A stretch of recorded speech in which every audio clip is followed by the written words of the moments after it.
કોઈ પણ ઘટના છે, વ્યક્તિ છે, પરિસ્થિતિ છે, એ મારી સ્થિતિ શું છે એ જોવાનો અરીસો છે. એ અરીસામાં હું જોઈ શકું છું કે મારી સ્થિતિ અત્યારે શું છે. તો જ્યારે હું એ ઘટના, વ્યક્તિ કે પરિસ્થિતિની મારી જે પરિસ્થિતિ છે એનાથી ઉપરની સ્થિતિ લઈ આવવા માટે પ્રયાસ કરું છું, તો જે ઘટના કે વ્યક્તિ કે પરિસ્થિતિ અત્યાર સુધી મારા માટે પ્રોબ્લેમ હતો, એની બદલે એ શું થઈ જાય છે, હવે અવસર થઈ જાય છે. હા, તો એટલા માટે મેં કીધું કે જ્યારે પોતાના ઉપર ધ્યાન જાય છે ત્યારે આ સમગ્ર ઘટનાઓ છે મને ચેક કરવા માટેનો મારા માટે અવસર, સ્કોપ થઈ જાય છે. બરોબર? તો એ અવસર થાય છે, એ અવસરનો આપણે ઉપયોગ કરીએ છીએ, તો અત્યારે જે હું સ્થિતિમાં છું એના કરતા આગળના દિવસે એનાથી ઉપરની સ્થિતિમાં, એના પછી એનાથી ઉપરની સ્થિતિમાં, એ રીતના મારી યાત્રા છે જે હમણાં કીધું શબ્દથી અર્થ, અર્થથી વસ્તુ અથવા તો સમજ સંપન્નતા સુધી પહોંચે છે.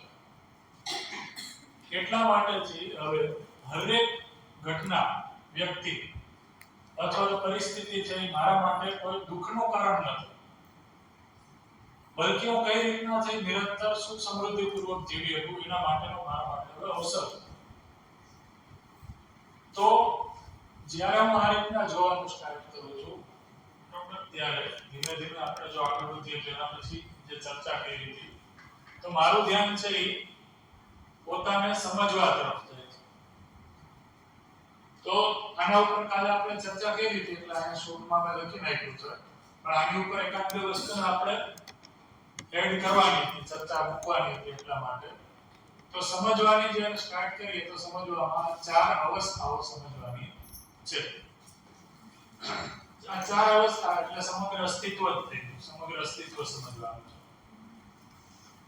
સમજવાની શરૂઆત છે એ ઓફકોર્સ આપણે પોતાનાથી કરશું, પણ આ બાકીની જે ચારેય અવસ્થાઓને આપણે જોઈએ તો કોઈ પણ પૃથ્વી ઉપર કે ધરતી ઉપર સૌથી પહેલા પદાર્થ અવસ્થા છે.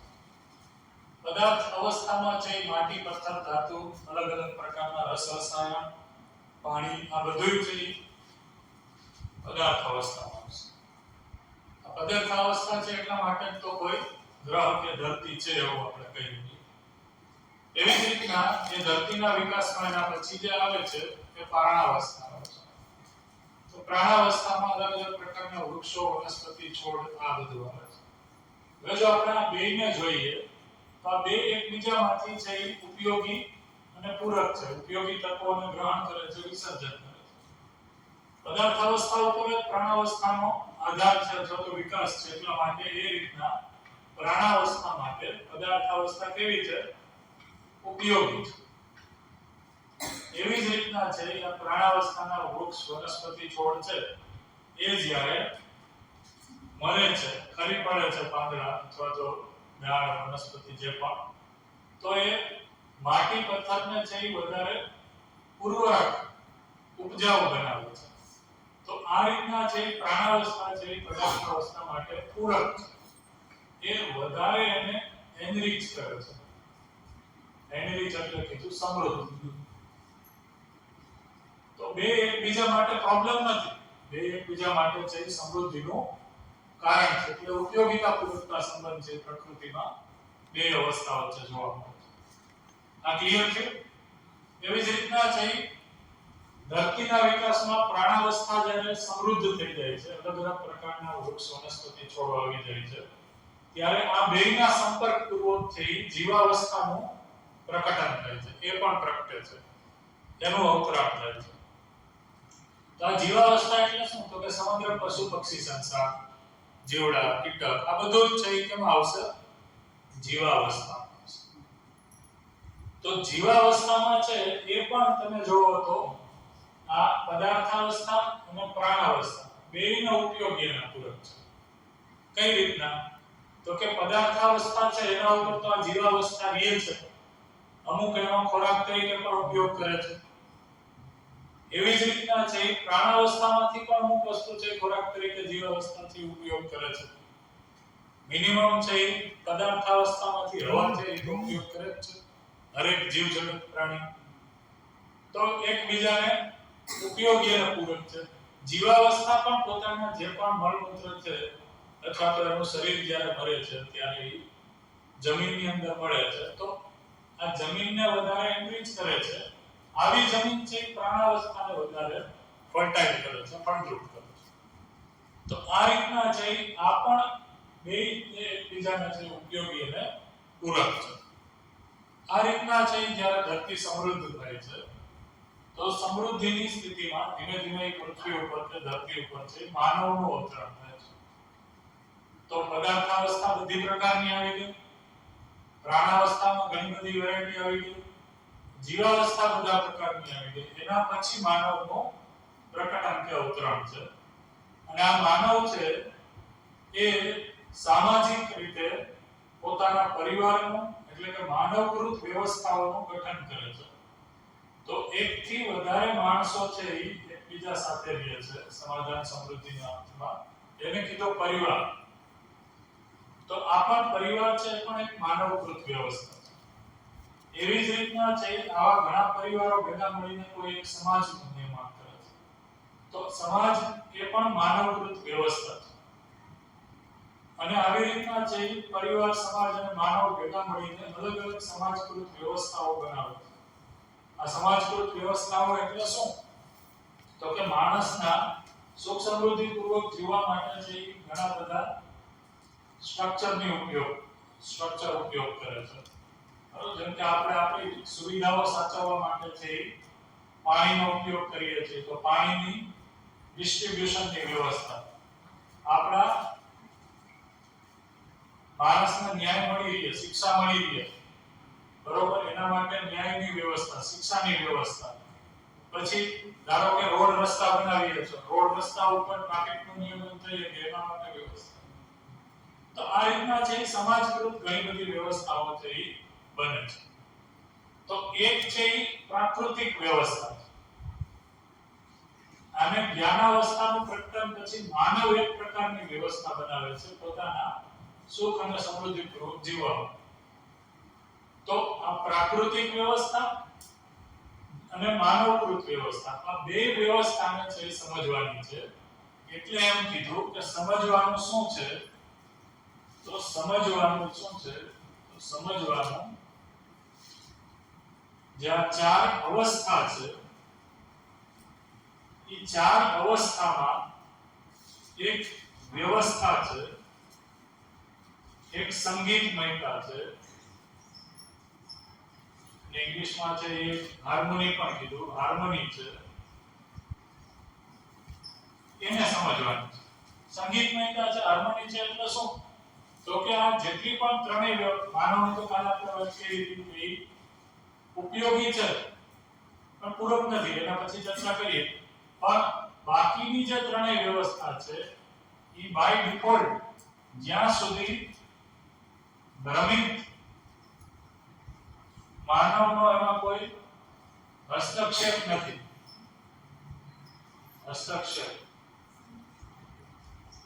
ત્યાં સુધી એ બધી છે સંગીતમાં છે. સંગીતમાં છે એટલે એકબીજા સાથે ઉપયોગી અને પૂરક છે, તાલમેલ પૂર્વક જીવે છે. આને આપણે વિજ્ઞાનમાં છે સહજીવન કે સહઅસ્તિત્વ સ્વરૂપે ગણાવીએ છીએ.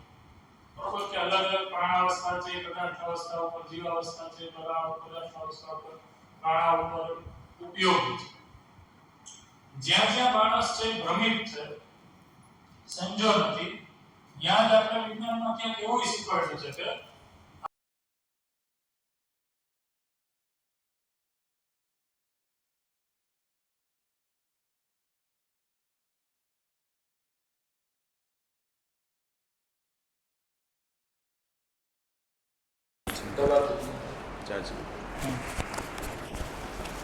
તો હકીકતમાં છે એ અસ્તિત્વમાં પદાર્થાવસ્થા, પ્રાણાવસ્થા, જીવાવસ્થાના અલગ અલગ જે પણ એક્ઝામ્પલ છે, એકમો છે, ઇકાઈ છે, એમાં ક્યાંય કોમ્પિટિશન નથી. ક્યાંય છે એ કોમ્પિટિશન નથી,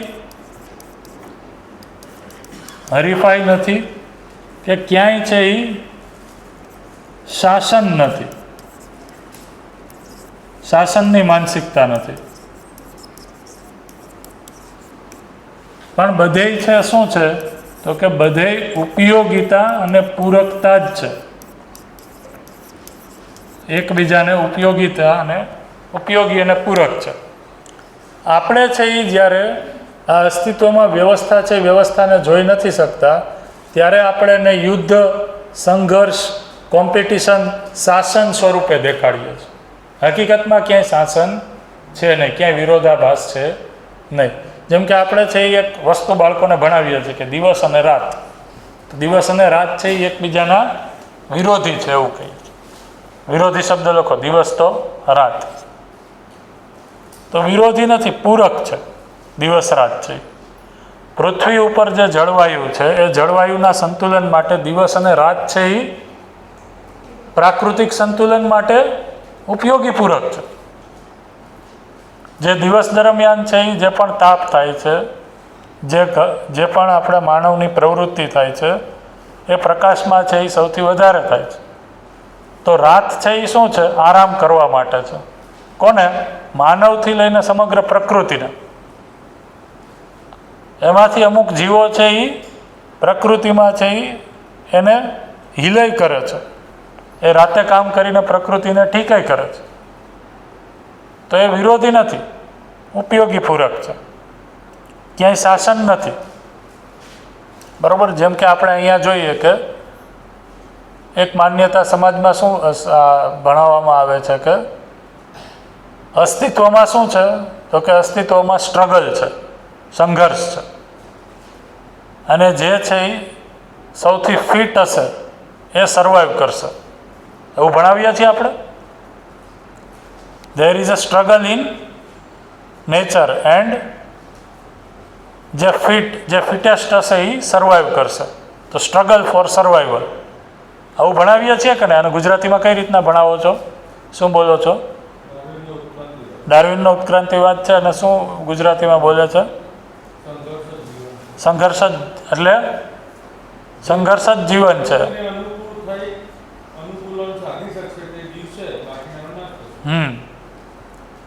તો પ્રકૃતિમાં સંઘર્ષ છે, અને જે એમાં અનુકૂલન સાધશે એનો વિજય થશે, એ જીવી શકશે, બાકીલાનો નાશ થશે. તો આજે ડાર્વિનનો ઉત્ક્રાંતિવાદ છે એ કોને જોઈને આવ્યો? પ્રાણીને, જીવાવસ્થાને જોઈને નહીં. ડાર્વિનનો ઉત્ક્રાંતિવાદ છે તો જીવાવસ્થાનું જે એનાલિસિસ છે, બરાબર, એ છે એ ક્યાં ગયો તો સૌથી પહેલાં પોતાના રિસર્ચ માટે? મને ખ્યાલ છે ત્યાં સુધી ગાલાપાગસ નામનો કંઈક ટાપુ હતો. એ ટાપુ ઉપર છે એને અલગ અલગ પ્રકારની ચકલીઓ અને કાચબાઓનું નિરીક્ષણ કર્યું અમુક સમય સુધી, અને એમાં છે એને જોયું કે અમુક પ્રકારના કાચબાઓ છે એ જીવી શકે છે. તો એનું બધું એનાલિસિસ કર્યું તો ખ્યાલ આવ્યો કે જે કાચબાઓ છે એ ડોક લાંબી હોય એ ખોરાક છે એ ખાઈ શકે છે, અને XYZ ઘણું છે, એની અંદર નથી જવાનું. પણ એનાથી એને શું નક્કી કર્યું તો કે અસ્તિત્વ છે એમાં સ્ટ્રગલ છે જીવવા માટે. શું છે? સ્ટ્રગલ છે, સંઘર્ષ છે જીવવા માટે. અને જે એ સ્ટ્રગલની સામે ફિટેસ્ટ હશે એ છે એ સ્ટ્રગલમાં, સંઘર્ષમાં જીવી શકશે. તો એને નિરીક્ષણ કર્યું પ્રાણી જગતનું, જીવાવસ્થાનું, અને એને એપ્લાય કરી દીધું બધે. પ્રાણાવસ્થામાંય કરી દીધું, પદાર્થાવસ્થામાંય કરી દીધું, અને માનવમાંય કરી દીધું. અને માનવ માટે શું કહી દીધું તો કે માનવમાંય છે એ અસ્તિત્વ માટે છે એ સંઘર્ષ કરવો પડશે, અને જે છે એ સૌથી પાવરધાયમાં સ્થાપિત થાય એ જ છે એ જીવી શકશે. આ સ્થાપિત કરી દીધું. તો આપણી આ જે માન્યતા છે અસ્તિત્વમાં સ્ટ્રગલ છે અને સર્વાઈવલ ઓફ ધ ફિટેસ્ટ, એના કારણે શું થયું? શાસન માનસિકતાનો ઉદય થયો, કોમ્પિટિશન માનસિકતાનો ઉદય થયો, હરીફાઈની માનસિકતાનો અને શાસનની માનસિકતાનો જન્મ છે એ ક્યાંથી થયો? આના ઉપર. કારણ કે જો હવે અસ્તિત્વમાં સંઘર્ષ હોય અને જે સર્વાઈવ થાય એ સૌથી ફિટ હોય એ જ સર્વાઈવ થાય, તો હરેક વ્યક્તિ છે એ સર્વાઈવ તો થવા ઈચ્છે જ છે. ધારો કે આપણે અહીંયા 30-35 જણા બેઠા છે, એ બધાને આપણે પૂછીએ કે તમે સર્વાઈવ થવા ઈચ્છો છો કે નાશ થવા ઈચ્છો છો? તો એ તો એમ જ કહે ને, સર્વાઈવ કરવા જ ઈચ્છે છે. અને સર્વાઈવ કરવા માટેનો રસ્તો શું છે તો કે તમે સૌથી ફિટ આગળ હોવા જોઈએ. હવે સૌથી આગળ હોવા જોઈએ એટલે કોક મારી પાછળ હોવું જોઈએ. આને જ શું કીધું? કોમ્પિટિશન. વેરી ગુડ, ગુડ, ધ્યાન છે તમારું, ગુડ. આને જ કીધું કોમ્પિટિશન. હવે જો મારે કોમ્પિટિશનમાં આગળ રહેવું હોય બીજાથી, તો મારે બીજાને હંકારવા પડશે, મારે એનું બોસાઈ થવું પડશે. એટલા માટે શાસન માનસિકતા એવી, તો હું શાસન કરીશ બીજા ઉપર. અસ્તિત્વમાં ક્યાંય શાસન નથી, પણ પોતાને સાચો પુરવાર કરવા માટે અસ્તિત્વમાંય શાસન છે એવું સ્થાપિત કર્યું. જેમ કે સિંહ છે એ જંગલનો રાજા છે. આવું ભણાવીએ છીએ. સિંહને ખબર જ નથી જંગલનો રાજા છે. આપણે ભણાવીએ છીએ કે જંગલનો રાજા છે. સિંહને એ ખ્યાલ જ નથી કે હું જંગલનો રાજા છું. કારણ કે આપણી અંદર માનસિકતા છે એ શાસનની છે. એટલે આપણે કોઈની ઉપર રાજ કરવા માંગીએ છીએ. એના માટે આપણે જે હિંસક ક્રૂર પ્રવૃત્તિ આચરીએ છીએ, એ હિંસક ક્રૂર પ્રવૃત્તિને આપણે સિંહની અંદર મેપ કરી દીધી. એ એવી જ છે એવું કહી દીધું ને એટલા માટે એને શું કીધું? જંગલનો રાજા. સિંહ જંગલનો રાજા નથી. એ તો એનું જે આચરણ છે એ પ્રમાણે જીવે છે. એમાં ક્યાંય સ્ટ્રગલ નથી, એમાં સર્વાઈવલ ઓફ ધ ફિટેસ્ટ નથી. આગળ આપણે હમણાં જોશું એના ઉપર. તો આપણી અંદર જે પહેલાં તો આપણે શું કર્યું? પ્રાણીઓનું એનાલિસિસ કરી અને એ એનાલિસિસને માનવ ઉપર આપી દીધું. પદાર્થાવસ્થામાં શું કીધું? તો કે અણુ પરમાણુઓ વચ્ચે છે એ શું છે? તો કે દ્વંદ્વ છે, સંઘર્ષ છે. કારણ કે અસ્તિત્વ સમગ્રમાં સંઘર્ષ છે. એટલા માટે અસ્તિત્વ અથવા તો પ્રકૃતિનો જ નેચર શું છે? સંઘર્ષનો છે. અને એમાંથી જ માણસ બનેલો છે. એટલા માટે માણસના જીવનમાં પણ સંઘર્ષ રહેશે. એટલા માટે તમને એ સ્વીકાર થાય છે કે કોમ્પ્રોમાઇઝ જ કરવું પડશે. કારણ કે સંઘર્ષ તો રહેશે જ, દુઃખ તો રહેશે જ, પીડિત તો રહેશું જ. પણ જ્યારે આવું સાંભળીએ ત્યારે એ સ્વીકાર થાય છે. જે આપણી અંદર દુઃખ છે, પીડા છે, એ જોઈએ તો તરત જ આપણને નેક્સ્ટ મોમેન્ટે વિચાર શું આવે છે કે કયા ક્ષણે હું આ દુઃખ અથવા તો પીડામાંથી બહાર નીકળીશ. હવે જો અસ્તિત્વમાં સંઘર્ષ કે દુઃખ કે પીડા જ કે અંતર્દ્વંદ જ હોત તો એની અંદર આપણે છે એ રહેવા માટે સહજ રહેત, એન્જોય કરત, તો બરાબર છે, ચાલો ભલે રહી દુઃખ. શું કામ એમાંથી બહાર નીકળવાનો વિચાર આવે છે? કારણ કે એમાંથી બહાર નીકળીને જીવવું એ જ સહજ છે. પણ આપણને એજ્યુકેશન પૂર્વક, ભણતર પૂર્વક ભણવામાં સમજાવી દીધું છે કે there is a struggle for survival and survival of the fittest. અસ્તિત્વમાં સંઘર્ષ છે અને જે સૌથી ફિટ હશે એ સર્વાઈવ કરશે. બીજું, કારણ કે આપણે માણસને સમજ્યા નહીં એટલે માણસને માની લીધું ખાલી શરીર. શરીર ઉપર ડાર્વિનની જે પૂર્વધારણા છે એ સાચી છે. સર્વાઈવ કેના માટે આપણે કરીએ છીએ? જ્યારે તમે એમ કહો છો કે સર્વાઈવ કરવાનો પ્રશ્ન છે સાહેબ, તમે ક્યાં કોમ્પિટિશન નથી એમ કહો છો? કોમ્પિટિશન તો છે જ. સર્વાઈવ કરવાનો પ્રશ્ન છે તો એ સર્વાઈવને આપણે જોડીએ છીએ કોની સાથે? શરીરની આવશ્યકતાઓ સાથે. શરીરની આવશ્યકતાઓ છે એ પૂરી કરવાની છે, જીવન છે, જીવનની આવશ્યકતાઓ પૂરી કરવાની છે. જીવનની આવશ્યકતાઓને શરીરની સાથે જોડી દઈએ છીએ. એટલા માટે એ પૂરી થતી નથી. એટલા માટે આપણે ફિટેસ્ટ થવું પડે છે. એટલા માટે સર્વાઈવ કરવું પડે છે. બાકી વ્યક્તિને સુખ સંતોષપૂર્વક જીવવા માટે જેટલા પણ સંસાધનની જરૂર છે, કાલે મેં કીધું હતું એમ કે કોઈ પણ ધરતી ઉપર સૌથી પહેલાં પદાર્થાવસ્થા, પછી પ્રાણાવસ્થા, પછી જીવાવસ્થા, એની વેરાયટી, જેથી કરીને માણસ એના પછી આવે. તો માણસ જેમ માં છે એ એના ઘરની અંદર એના સંતાનનો જન્મ થાય એ પહેલાં જે રીતના એને કપડાં, એના લતા, એના ખાવા પીવાનું, એના ઘરમાં કેવું વાતાવરણ, ઠંડી, ગરમી, ગોળિયું બધું તૈયાર કરી રાખે છે. એમ મધર નેચર, માતાએ છે એ માનવના અવતરણ પહેલાં હજારો પ્રકારના વૃક્ષો, વનસ્પતિઓ, ફળ, ફૂલ હે એને ખબર હશે ને કે માણસ છે એ એકવાર છે એ સમજપૂર્વક છે એ જીવતો થશે, થોડોક સમજુ થશે, બુદ્ધિ હશે, વિચાર હશે, તો એ દૂધમાંથી પનીર બનાવીને ખાશે, તો આપણે દૂધ એના માટે ઉપલબ્ધ કરાવીએ, એના માટે એવા પશુ પક્ષીઓ છે ને, તો બધી જ વ્યવસ્થાઓ માનવ માટે એને બનાવેલી રાખી. તો માનવની જેટલી પણ આવશ્યકતાઓ છે એ આવશ્યકતાઓ પૂરી થઈ શકે એ આ ધરતીએ પહેલેથી નિશ્ચિત કરીને રાખ્યું. એટલા માટે જો કોઈએ કીધું છે, લગભગ ગાંધીજીએ જ કીધું છે કે there is enough four humans, every humans need on અર્થ. પણ એની લાલચ માટે છે એ એક વ્યક્તિની પણ લાલચ માટે ધરતી ઉપર ઇનફ નથી. તો કોઈ પણ વ્યક્તિની આવશ્યકતા પૂરી કરવા માટે આ ધરતી માટે ઇનફ સંસાધનો છે, પણ એક પણ વ્યક્તિની લાલચ પૂરી કરવા માટે આ એક નહીં અનંત ધરતી પણ પૂરી નથી. એટલા માટે જે ભ્રમિત માનવ છે એ આજે પ્રકૃતિમાં જે એને દર્શન કર્યું, અસ્તિત્વમાં દર્શન કર્યું, એ અસ્તિત્વનું દર્શન, પ્રકૃતિનું દર્શન એ અપૂરતું હતું, ભ્રમવાળું હતું. એટલા માટે એની સાથે જે જીવવાનો થયું એ જીવવાનું પણ કેવું થયું કે એનો ઉપયોગ તો બધો કરી લીધો, પણ સામે રિટર્ન આપ્યું કાંઈ નહીં. તો ઉપયોગિતા થઈ એના માટે ધરતી સમગ્ર, પણ માનવની પૂર્વકતા શું એને પ્રાણાવસ્થા સાથે પૂરી કરી, જીવાવસ્થા સાથે પૂરી કરી, પદાર્થાવસ્થા સાથે પૂરી કરી. તો બાકીની 3 અવસ્થા પાસેથી જે જોતું હતું એના કરતાં વધારે લઈ લીધું, પણ રિટર્ન આપવાનું કાંઈ આવ્યું નહીં. એટલા માટે તમે જુઓ તો અત્યારે પ્રકૃતિ છે એ ગરીબ થઈ ગઈ છે.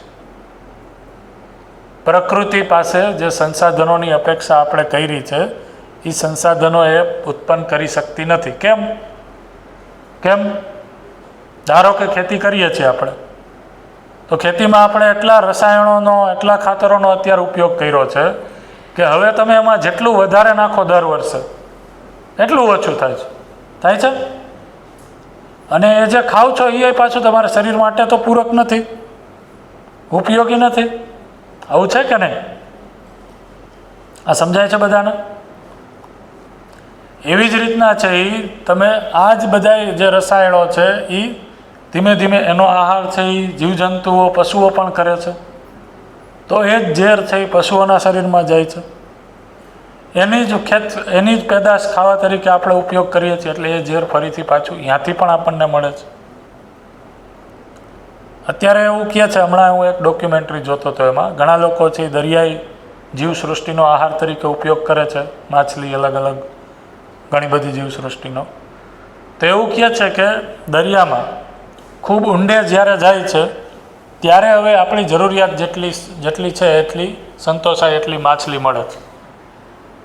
આ ફિશીસ કે આ માછલીઓ જે દરિયામાં ખૂબ ઊંડે છે એના શરીરની તપાસ કરવામાં આવી, તો એના શરીરમાં પણ છે એ ટોક્સિક દ્રવ્યો, વિષેલા દ્રવ્યો, પ્લાસ્ટિકના મોલેક્યુલ્સ, કણો એ મળે છે.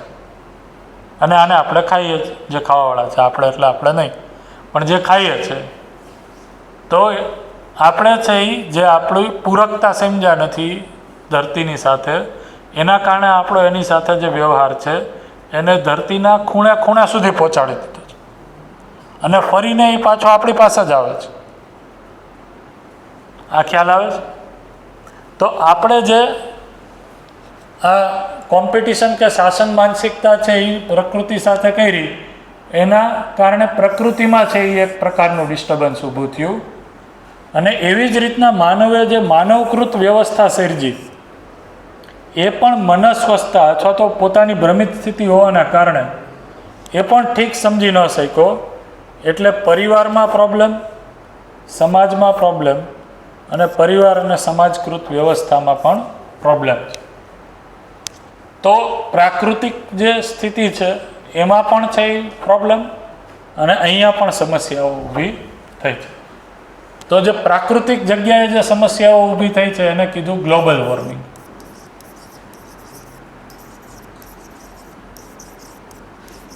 અને જે સમાજમાં, પરિવારમાં, સંબંધોમાં જે પ્રોબ્લેમ ઊભો થયો છે એને શું કીધું? એને એક નામ અહીંયા આપીએ છીએ, આવો કોઈ શબ્દ છે નહીં, ફેમિલી વોર્મિંગ. ફેમિલી અત્યારે ઉકળી રહ્યા છે, ગરમ થઈ રહ્યા છે, તૂટી રહ્યા છે. એટલા માટે તો ફેમિલી વોર્મિંગ અને ગ્લોબલ વોર્મિંગ આ બે પ્રોબ્લેમ છે. એ કેના કારણે? માણસની ભ્રમિત માનસિકતાના કારણે, ભ્રમિત માણસના કારણે. એટલા માટે સમજવાનું છે એ માણસ ઉપર આવી જાય છે કે માણસને આપણે સમજવો પડશે કે એ છે શું. તો આ જે વાત કરી એમાં એક વસ્તુ એડ કરવી હતી, જે આપણા ઉપયોગિતા અને પૂરકતા ઉપર વાત કરી. તો આપણે માણસને ઉપયોગિતા અને પૂરકતા શું છે એ આપણે સમજવું હોય એ પહેલાં આપણે ધારો કે કોઈ એક વસ્તુ લઈએ, જેમ કે અહીંયા હું એક લખું વસ્તુનું નામ, જેમ કે બોલ પેન. તો પેનની એક કિંમત છે, એક મૂલ્ય છે. કિંમત એટલે પ્રાઇસ આપણે કહીએ, અને મૂલ્ય એટલે એનો શું ઉપયોગ છે. તો કયો છે પેનની કિંમત અને પેનની ઉપયોગિતા કે મૂલ્ય શું થાય? શું થશે? પેનની કિંમત શું હોય? તો પેનની કિંમત છે એ 5 રૂપિયાથી લઈ 10 રૂપિયાથી લઈ કોઈ પણ હોઈ શકે. બરાબર છે? આખું હલી ગયું.